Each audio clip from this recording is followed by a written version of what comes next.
Right, so we saw how to solve the password guess problem using backtracking. So what I'm going to give you here is a quick pseudocode / algorithm kind of thing. So if you're going to be writing a code for this using say Python, this is not of course code, this is not following any syntactic rules, but this would be the essence of your code.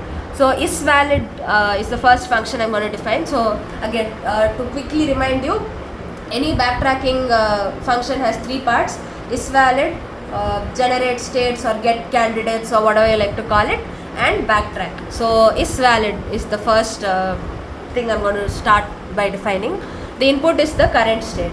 So if the current state has 0 digits fixed, as in if it's dash dash dash, or if only one digit is fixed, 0 dash dash 1 dash dash, then it is always going to be valid. There will be no violation.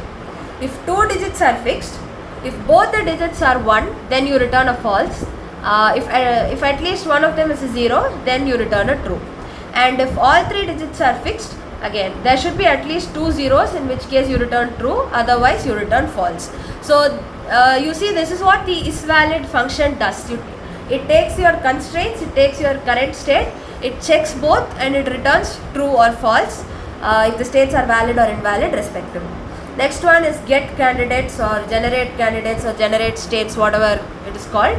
Yield 0 1. So the generate function is very straightforward. It is just going to yield every possible value in the domain. For element in domain, yield element. That's all there is to any generate function.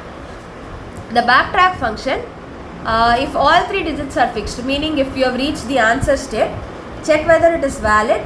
If it is valid, append it to solutions, SOL. Otherwise, simply continue with the next state or next candidate. If it is not an answer state, if it is an intermediate state, check if this intermediate state is valid.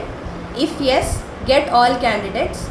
For each candidate, append that candidate to the current state. I'll explain these 3 lines. You backtrack recursively and then you remove that candidate. So these 5 lines, especially append, backtrack, remove, we'll try to see what they imply. So let's say the current state is 0 dash dash. Check if it is valid. Yes. Now you generate candidates. The candidates are 0 and 1. So for every candidate, meaning you will first take 0 and in the next iteration you will take 1. So we will take the first iteration where the candidate is 0. The state is currently 0 dash dash. You will append candidate to the state. So state is 0 dash dash. You append a 0. It becomes 0 0 dash. Then backtrack of that state 0 0 dash. Again from that you will get 0 0 1 0 0 0 whatever. And once you come back, you do that one step back thing and you come back here. State dot remove candidate, because that is what was here, right? So you remove the last thing you appended, which is a 0. So you get back 0 dash dash. So that's essentially what you're doing in moving from one step to one step backwards. Again, you have a 0 dash dash. The next candidate is a 1. You append, it becomes 0 1 dash.